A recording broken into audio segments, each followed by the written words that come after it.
They were born with gadgets in their hands. For them, a world without the internet is just a scary story from their parents' tales. Generations Z and Alpha are the first who don't know life without digital technologies. Their childhood unfolds not only in backyard sandboxes, but also in the virtual sandboxes of Minecraft and Roblox. Their first friends appear simultaneously on the playground and in messengers. What does this mean for the development of human relationships? How does the very concept of friendship change when most communication happens through a screen?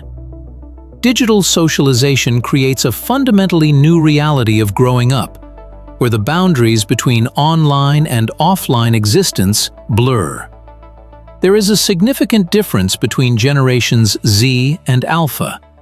If the former still remember a world before smartphones and social networks, the latter were born when digital platforms had already fully shaped the social landscape. This difference determines their attitude towards technology, from a tool to a natural habitat. The formation of a child's personality in the digital world begins much earlier than many might imagine. The first contact with a screen occurs already in infancy. Bright cartoons on a tablet, video calls with grandma, photos in parental social networks. Digital identity is created long before the child becomes aware of themselves as an individual. Research shows that by the age of 3, 90% of modern children already have regular experience interacting with touchscreens. This fundamentally changes the trajectory of self-awareness development. If previously a child learned about themselves through physical interaction with the world and people, now a significant part of their experience comes through digital interfaces. By the age of 6 or 7, the next stage arrives: their first personal gadget. This is no longer just an entertainment tool, but a portal to a parallel reality. Here, the first independent social connections outside parental control are formed. The first experience of content creation and receiving reactions to it. Avatars in games become the first experiments with identity. The child learns to be different, to try on various roles and images. By the age of 10 or 12, active immersion in the world of social platforms occurs. It is here that the most intensive period of digital socialization begins: the formation of a public digital image. Remember the times when acquaintances began in the yard with the words, "Let's play?" Today, the first "hello" is increasingly heard in comments under a post or in a group chat. The communication revolution happened rapidly. In just one generation, we transitioned from notes on paper to instant messages, from calls on a landline to video calls from anywhere in the world. For generations Z and Alpha, this transformation is not just a technical evolution. It's a fundamental change in the very nature of human contact. Studies show that the average modern teenager sends 120 messages daily, spending up to 6 hours in online communication. Traditional models of meeting people and maintaining friendships have undergone radical changes. If friendship once required physical presence, today it exists in a hybrid reality where the boundaries between online and offline are blurred. Digital communication has created its unique language. Emojis have replaced facial expressions, voice messages have replaced intonation, and reactions and likes have become a new form of non-verbal approval. It's noteworthy that 70% of young people admit that it's easier for them to express complex emotions in text than in person. Conflicts have also moved into the digital realm, taking on new forms, from public disputes in comments to silent ignoring of messages. A read without a reply becomes a new form of expressing dissatisfaction, and blocking is the modern equivalent of breaking off a relationship. What is friendship in an era when a hug is replaced by a like, and shared adventures by Instagram stories? For generations Z and Alpha, the concept of intimacy is undergoing fundamental changes. Research shows that the average representative of these generations has 5 times more online contacts than offline friends. The numbers are impressive. A teenager can maintain connection with hundreds of people simultaneously, yet consider only a handful as close friends. Paradoxically, the era of hyperconnectivity creates a new form of superficial relationships. 16-year-old Elisa from Moscow admits in an interview, "I have 800 followers, but when I'm really feeling down, I can only text 2 people." This digital dichotomy shapes a new understanding of social ties, where quantity rarely translates into quality. Virtual friendship operates under different laws. It doesn't require physical presence, but needs constant digital validation. Comments, reactions, mentions. 80% of surveyed teenagers admitted to feeling anxious if a close friend doesn't respond to messages for more than 3 hours. A special kind of intimacy is forming, digital intimacy, where people who have never met in reality might know more about each other than family members. They share secrets in private messages, discuss fears and dreams, and support each other in difficult moments. However, such intimacy often remains fragile and limited by the confines of the screen. Who are we online, and who are we in real life? These two personalities increasingly diverge. Psychologists call this phenomenon digital dissociation, the splitting of consciousness into online and offline versions of oneself. 73% of young people admit that their behavior on the internet differs significantly from their behavior in the real world. They are bolder, more sociable, and more open online, yet more reserved and restrained in person. 14-year-old Kirill from St. Petersburg shares, "On Discord, I can argue for hours about politics and philosophy with strangers. But in class, I'm afraid to express an opinion even in front of friends." This isn't just shyness, it's a new psychological reality where the personality exists in several parallel dimensions.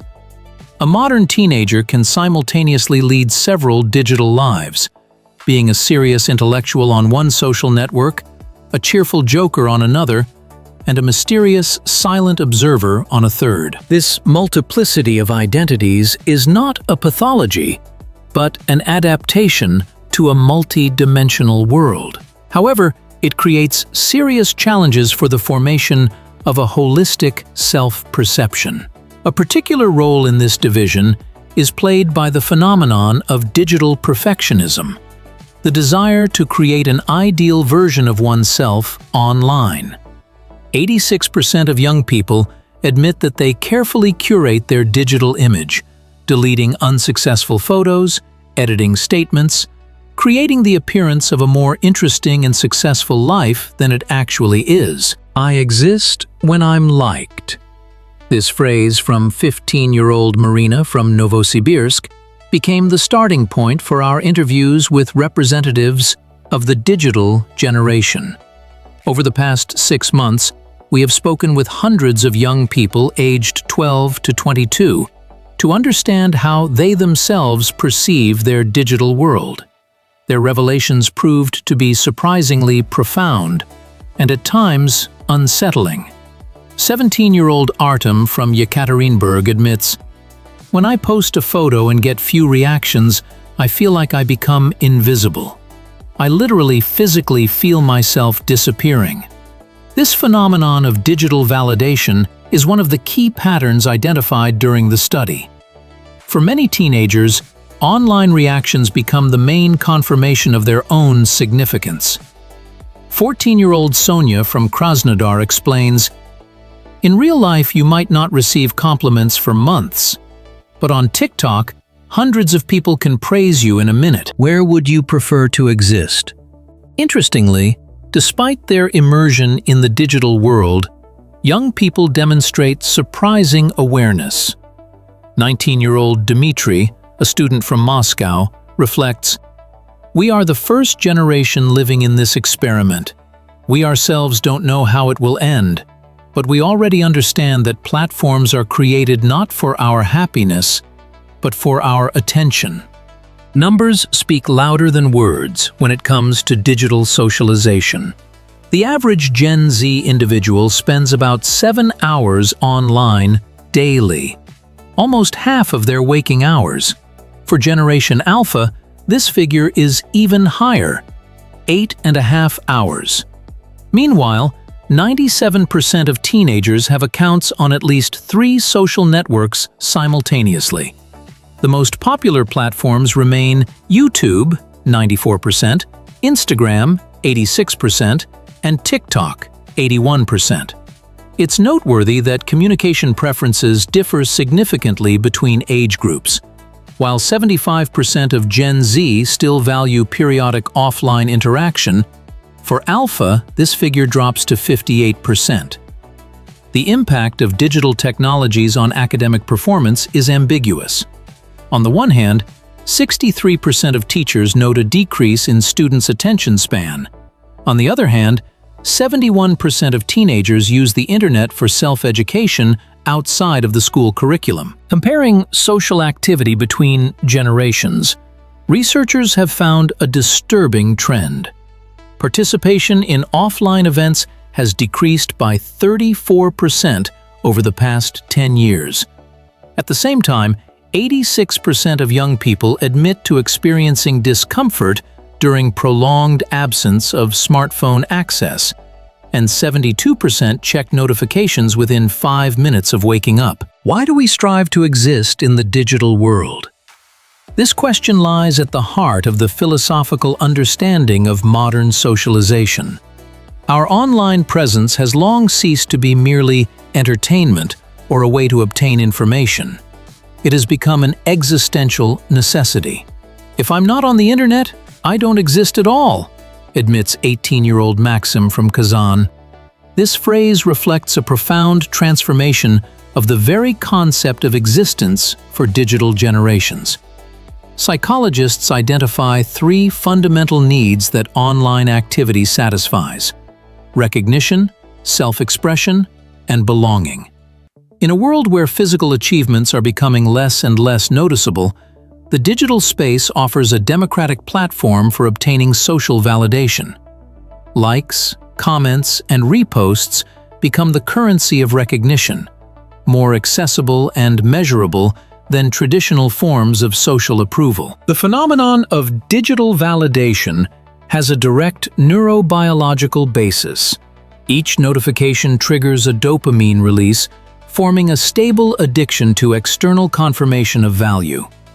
Studies show that 78% of young people experience a temporary boost in self-esteem after receiving positive reactions to their content. However, the effect of this validation is short-lived, which creates a need for constant reinforcement. Digital space also satisfies the deep need for belonging, the opportunity to find their own, even with the most niche interests. In my city, I'm the only one who's into Korean calligraphy, but online I have a whole community, shares 16-year-old Irina from Vladivostok. The dark side of the digital age manifests in the emergence of entirely new forms of anxiety unknown to previous generations. FOMO, the fear of missing out, has become a constant companion for young people. 72% of teenagers admit to experiencing acute anxiety when they see on social media that their friends have gathered without them. I can wake up at night and check stories to make sure I haven't missed anything important, says 15-year-old Veronica from Tumen. Nomophobia, the fear of being without a mobile phone, has become so widespread that psychologists are already classifying it as a full-fledged anxiety disorder. 89% of young people experience physical discomfort when deprived of smartphone access for more than 2 hours. Approval anxiety takes a special form, an obsessive worry about the quantity and quality of reactions to published content. 64% of teenagers are familiar with the feeling of emptiness when a post gathers fewer likes than expected. Information overload creates the effect of constant cognitive tension. The brain, receiving a volume of information equivalent to 200 newspapers daily, does not have time to process it. The result is chronic anxiety, decreased concentration, and memory problems. Digital burnout is becoming a reality for an increasing number of young people. Sometimes I just turn off my phone and lie in the dark. It's the only way to reset, admits 17-year-old Pavel from Omsk. Psychologists are sounding the alarm. The level of clinical depression among teenagers has increased by 63% over the past decade, and digital anxiety plays a significant role in this. The paradox of our time. Never before have people been so connected to each other, yet so alone. Generations Z and Alpha live in a world of endless contacts. Hundreds of friends on social media, a constant stream of messages, continuous digital presence. But behind this facade of hyperconnectivity lies a growing epidemic of loneliness. Studies show shocking statistics. The level of loneliness among young people has increased by 48% over the last decade, despite record levels of time spent communicating. 18-year-old Daria from Nizhny Novgorod shares, "I have 2,000 followers on Instagram, but sometimes I can go weeks without talking to a real person offline." Psychologists call this phenomenon loneliness in a crowd, a state where the quantity of connections does not transform into their quality. Digital contacts often remain superficial, failing to satisfy the deep human need for genuine intimacy. 72% of surveyed teenagers admit to feeling isolated, even with active online communication. Paradoxically, platforms created to unite people often amplify disunity. Social media algorithms create the illusion of connection, but rarely foster true emotional intimacy. Virtual communication lacks many components necessary for full-fledged contact: non-verbal cues, tactile interaction, spontaneity. You can text someone for hours and not feel what a 5-minute face-to-face conversation provides, notes psychologist Elena Morozova. The world is changing rapidly, and society is trying to keep pace with the digital revolution that is transforming youth socialization. Educational institutions, families, and government structures are forced to adapt their approaches to a new reality where a significant part of growing up happens online. Digital literacy programs are being implemented in schools across the country, but their effectiveness raises questions. Andrei Petrovich, an IT teacher from Voronezh, admits, "We teach children internet safety, but we often don't understand how their digital world works ourselves." This generation gap creates a situation where educational initiatives do not always meet the real needs of young people. 73% of parents admit to feeling helpless in the face of their children's digital socialization. Psychologist Maria Sokolova notes, "Parents waver between two extremes: a complete ban on gadgets or complete non-interference. Both strategies are ineffective. The most progressive families choose a third path: conscious accompaniment of the child in the digital world. They establish not bans, but boundaries, discuss what they see online, and create family rituals free from gadgets." At the state level, attempts are also being made to regulate the digital environment to protect the mental health of young people. However, experts note that legislative initiatives often lag behind technological development. Finding a balance between online and offline life is becoming a key survival skill in the digital age. Initiatives to organize digital detoxes and revive offline activities are gaining popularity. Youth centers are creating spaces where technology complements, rather than replaces, live communication. This is a new frontier of adaptation, learning to use digital tools without letting them use us. Where is digital socialization headed in the coming decades? What will human connections look like when virtual reality and artificial intelligence become an integral part of communication?